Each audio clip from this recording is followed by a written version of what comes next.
Friends, welcome to my channel. ഞാൻ ഇന്ന് സംസാരിക്കാൻ പോകുന്ന വിഷയം എന്ന് വെച്ചാൽ ഡിപ്രഷനാണ്.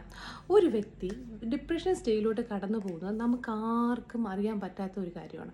ആ ഡിപ്രഷൻ സ്റ്റേജ് എന്നുള്ളത് മാറി മാറി മാറി ലാസ്റ്റ് അത് എത്തുന്നത് എവിടെയെന്ന് വെച്ചാൽ ഒരു ആത്മഹത്യാ സ്റ്റേജിലോട്ടാണ് എത്തുന്നത്. ആ ആത്മഹത്യ ചെയ്യുന്നത് ഒരിക്കലും ഒരാളും പ്ലാൻ ചെയ്യുന്ന കാര്യങ്ങളല്ല. ഒരു കൊലപാതകമാണെങ്കിൽ ശരി, ഓക്കെ, നമ്മൾ പറയാം അത് പ്ലാൻ ചെയ്ത ഒരു കാര്യമാണെന്ന് പറയാം. പക്ഷേ ആത്മഹത്യ ഒരിക്കലും പ്ലാൻ ചെയ്യുന്ന ഒരു കാര്യമല്ല. അപ്പോഴത്തെ മാനസികാവസ്ഥ, തൻ്റെ അപ്പോഴത്തെ ഒരു മാനസികാവസ്ഥയിൽ നമ്മളെ ചേർത്ത് നിർത്താൻ ആരുമില്ല എന്ന് തോന്നുന്ന സമയത്തായിരിക്കും ഈ ആത്മഹത്യയിലോട്ട് പോകുന്നത്. അപ്പോൾ ഞാൻ പറയട്ടെ, ഒരു കാര്യം ചിന്തിച്ച് നോക്കുകയാണെങ്കിൽ നമുക്കതിൽ നിന്ന് മാറി ചിന്തിച്ചൂടെ?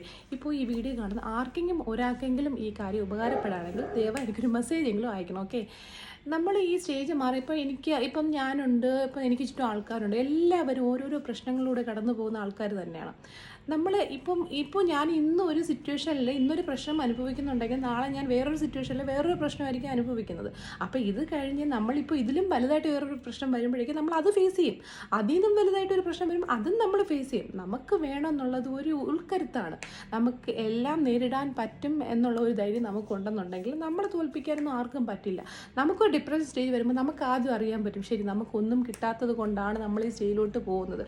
അപ്പോൾ നമ്മൾ എന്താ ചെയ്യണം? നമുക്ക് സന്തോഷം കിട്ടുന്ന ഒരു കാര്യം, ഒരു ഡിപ്രഷൻ സ്റ്റേജിലാണ് നിങ്ങൾ നിൽക്കുന്നുണ്ടെന്നുണ്ടെങ്കിൽ നിങ്ങൾ ഒരു ഉദാഹരണം, ഒരു ചെടി നടുക.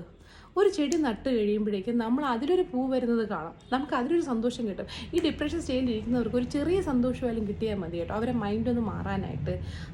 അതിൽ നിന്ന് മാറി നിങ്ങളൊരു യാത്ര പോയി നോക്ക്. ശരി, നിങ്ങൾക്ക് ഫ്രണ്ട്സ് വേണ്ട, ഫാമിലി വേണ്ട, നിങ്ങൾ മൂന്നാമതൊരാൾ, നിങ്ങൾ അറിഞ്ഞുകൂടാത്ത പരിചയമില്ലാത്ത ഒരാൾ നമ്മൾ പോകുന്ന വഴിക്ക് ഒരാളെ കാണുന്നുണ്ട്, നമ്മൾ അവരോട് സംസാരിക്കും. എന്ന് വെച്ചാൽ നമുക്ക് അവരോട് സംസാരിക്കാനായിട്ട് അവർക്ക് നമ്മളെ പ്രസൻറ്റ് അറിയില്ല, പാസ്റ്റ് അറിയില്ല, ഫ്യൂച്ചർ പ്ലാനിങ് ഒരു കാര്യങ്ങളും അറിയില്ല. നമുക്ക് അവരുടെ അടുത്ത് ഓപ്പണായിട്ട് സംസാരിക്കാൻ പറ്റും, ഓപ്പണായിട്ട് ചിരിക്കാൻ പറ്റും. പക്ഷേ നമുക്ക് എപ്പോഴും നമ്മൾ ഡിപ്രഷൻ കാണിച്ചുകൊണ്ടിരിക്കുന്നത് എപ്പോഴും നമ്മൾ അറിയാമെന്നുള്ള വ്യക്തികളുടെ അടുത്ത് മാത്രമായിരിക്കും കാണിച്ചുകൊണ്ടിരിക്കുന്നത്. പക്ഷേ അവർക്ക് അതൊന്നും കണ്ടാലും മനസ്സിലാവത്തില്ല. അപ്പോൾ നമ്മൾ എന്ത് ചെയ്യണം? നമ്മളാണ് മാറി ചിന്തിക്കേണ്ടത്, നമ്മളാണ് അതിൽ നിന്ന് മാറേണ്ടത്. നമുക്ക് അതിനുള്ളൊരു വിൽ പവർ വേണം. നമ്മൾ ഡിപ്രഷനാണ്, നമ്മുടെ ജീവിതം ഇത്രയേ ഉള്ളൂ എന്ന് ചിന്തിച്ച് തുടങ്ങിക്കഴിഞ്ഞാൽ നമ്മൾ അവിടെ നിൽക്കത്തേ ഉള്ളൂ. നമ്മളുടെ സ്റ്റേജ് വീണ്ടും വീണ്ടും മോശമായിട്ടിരിക്കുന്ന, അല്ലാതെ അതിലൊരു ഇമ്പ്രൂവ്മെൻറ്റും കാണത്തില്ല. നമുക്ക് അതുകൊണ്ട് ചെയ്യാൻ പറ്റുന്ന ഒരു കാര്യം എന്ന് വെച്ച് കഴിഞ്ഞാൽ, നമ്മൾ ഡിപ്രഷൻ സ്റ്റേജാണ്, നമ്മളുടെ മൈൻഡ് ഓക്കെ അല്ല എന്നുണ്ടെങ്കിൽ നമ്മൾ വേറെ എന്ത് ചിന്തിക്കാം? ഈ ലോകം ഇത്രയും വലുതായി കിടപ്പുണ്ട്, ഇത്രയും കോടിക്കണക്കിന് ആൾക്കാരുണ്ട് ഈ ലോകത്ത്. നമുക്ക് സംസാരിക്കാൻ ഒരാളില്ലേ? നമുക്ക് പോകാനിടമില്ലേ? നമുക്ക് എവിടെയൊക്കെ പോകാം, എന്തൊക്കെ ചെയ്യാം, എന്തെല്ലാം കാഴ്ചകൾ കാണാനുണ്ട് ഈ ലോകത്ത്. അതൊന്ന് കണ്ടൂടെ? നമ്മുടെ മൈൻഡൊന്ന് മാറൂലേ? എന്തുകൊണ്ടാണ് ഈ ആളുകൾ യാത്ര ചെയ്യുന്നത്?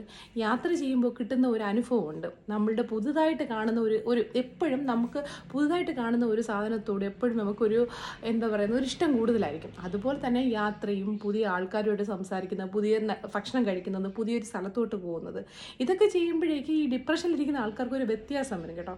ദയവായി നിങ്ങൾ ആരെങ്കിലും ഡിപ്രഷനിലിരിക്കുകയാണെങ്കിൽ നിങ്ങൾ ഇതൊന്ന് ട്രൈ ചെയ്ത് നോക്കൂ. ഒന്ന് യാത്ര പോകൂ, അല്ലെങ്കിൽ വേറൊരാളുമായിട്ട് സംസാരിക്കൂ, നിങ്ങളെ അറിഞ്ഞുകൂടാത്ത ഒരാളുമായിട്ട് സംസാരിക്കൂ. അപ്പോൾ ഇത്രയേ ഉള്ളൂ എനിക്കിന്ന് പറയാനായിട്ട്. ഈ വീഡിയോ ആർക്കെങ്കിലും ഉപകാരപ്പെടുകയാണെങ്കിൽ എനിക്കൊന്ന് മെസ്സേജ് ചെയ്യണം. ഈ വീഡിയോ ഇഷ്ടമായിട്ടുണ്ടെങ്കിൽ ലൈക്ക് ചെയ്യണം, ഷെയർ ചെയ്യണം, സബ്സ്ക്രൈബ് ചെയ്യണം. Okay, thank